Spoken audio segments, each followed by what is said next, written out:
नियुक्ति करेंगे। इस सरकार ने कहा था जेएसएससी की नियुक्ति होगी, इस सरकार ने कहा था कि शिक्षकों की नियुक्ति होगी, इस सरकार ने कहा था कि ओबीसी को आरक्षण देंगे, इस सरकार ने कहा था कि निजी क्षेत्र में आरक्षण मिलेगा, इस सरकार ने कहा था कि आउटसोर्सिंग में आरक्षण देंगे।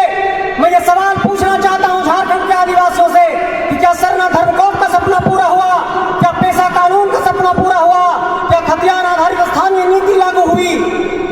मैं ये मुद्दों को इसलिए गिना रहा हूं कि जिधर नजर दौड़ाएंगे ये सरकार हर मोर्चे पर विफल साबित होगी। ये तो मुद्दों की बात हुई। आज प्रखंड कार्यालय में आप चले जाइए, मैं उस दर्द और वेदना को महसूस करता हूं जब झारखंड आंदोलनकारी यहाँ मंच पर बैठे हैं, जब उनकी पीड़ा को सुनता हूं कि हमने पुलिस की लाठियां खाई, सलाखों के पीछे गए, जेल गए, खून बहाया, हमारे केंद्रीय अध्यक्ष जी 4-5 बार जेल गए।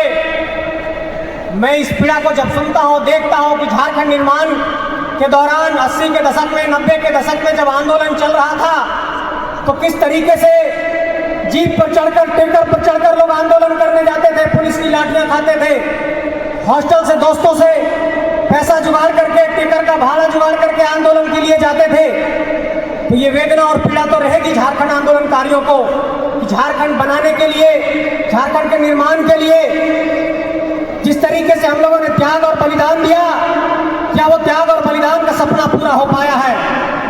इसलिए मेरे साथियों, मैं ये कहना चाहता हूं कि इस राज्य के अंदर राजनीति को अगर कोई विजन के दृष्टिकोण से मिशन के रूप में करता है तो वो आदरणीय सुदेश कुमार महतो हैं। इस राज्य में ऐसा कोई राजनीतिक चेहरा नहीं बचा जो सिल्ली के लगाम से निकलकर इस राज्य के उप मुख्यमंत्री का रास्ता तय करता हो। इस राज्य में मुखिया बने होंगे, इस राज्य के अभी मुख्यमंत्री हो सकते हैं, लेकिन ये उनकी अपनी काबिलियत नहीं है, वो परिवार की उनकी काबिलियत है। वो दिसोम गुरु का संघर्ष का वो फल खा रहे हैं। मैं ये कहना चाहता हूं कि इस राज्य के अंदर अगर कोई संघर्षशील योद्धा है जो राजनीति को विजन के दृष्टिकोण से करता है, जो कि आज इस राज्य के भीतर एक बड़े राजनीतिक चिंतन की जरूरत है।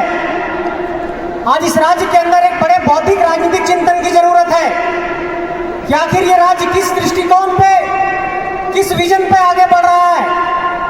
क्या सत्ता के गलियारे में, राजनीति के शीर्ष पर, राजनीति के पायदान पर अगर कोई शिखर पर, जनता के जनादेश पर बैठता है तो क्या उसको यह अधिकार मिल जाता है कि राजनीतिक राजकोष का वो गलत इस्तेमाल कर वोटों के लिए उसका इस्तेमाल करे?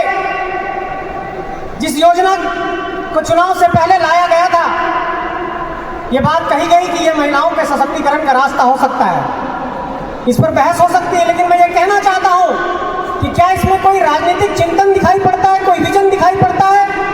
कल किसी भी व्यक्ति को बिठा दिया जाएगा राजनीति की कुर्सी पर, उसे कह देंगे कि आप 25-2500 रुपये बांट दीजिए। लेकिन इस सरकार से यह सवाल पूछा जाना चाहिए, जो सरकार के राजस्व से आप ये पैसा बांट रहे हैं, उसको पैसा लाने का आपके पास रास्ता कहाँ है? इस राज्य के लगभग एक व्यक्ति पर 12,500, 17,500 का कर्ज है। मैं ये कहना चाहता हूं कि ये राजनीति को एक मिशन के दृष्टिकोण से करता है। सत्ता पाना सिर्फ हमारे संघर्ष का रास्ता नहीं है। झारखंड की वैचारिकी में, झारखंड की राजनीति में, झारखंड के दृष्टिकोण में, झारखंड की भावना में आजसू पार्टी समाहित है। इसलिए मैं आप सबसे ये कहना चाहता हूं कि ये बात कही गई थी मीडिया के साथियों, आप लोगों ने भी कहा था चुनाव के बाद कि आजसू पार्टी का भविष्य क्या होगा। आज खेलगांव के इस परिसर में ये जवाब मिल गया है। हरिवंश टाना भगत से भी ये संदेश चला गया है कि आजसू का भविष्य स्वर्णिम है। बिना आजसू के इस राज्य की राजनीति की परिकल्पना नहीं की जा सकती है। माइनस सुदेश महतो और माइनस आजसू पार्टी इस राज्य की राजनीति नहीं हो सकती है। बिना आजसू के इस राज्य की राजनीति की पूरी परिकल्पना नहीं की जा सकती है। इसलिए मैं ये कहना चाहता हूं कि आजसू अगर भूत में था, आजसू वर्तमान में है और आजसू भविष्य में रहेगा।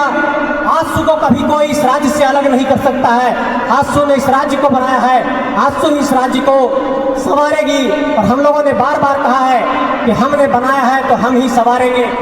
इसलिए पूरे राज्यवासियों को यह संदेश इस मंच के माध्यम से देना चाहता हूं, महिला दीदी को देना चाहता हूं, युवा कार्यकर्ताओं को, युवा साथियों को देना चाहता हूं कि आज आप लोगों ने एक आवाज में हरिवंश टाना भगत में अपनी प्रतिस्पर्धा के दौर में अपने संकल्प को दोहराया है कि जब भी संगठन पुकारेगा आप संगठन की आवाज को धार देने के लिए तैयार रहेंगे।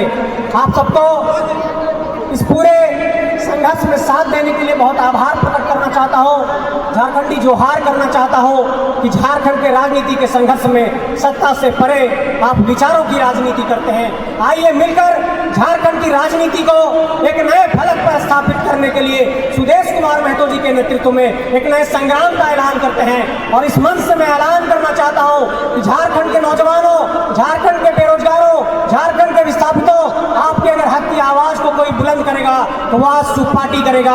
और आज 22 जून की तारीख के बाद से झारखंड में एक नए जंग का ऐलान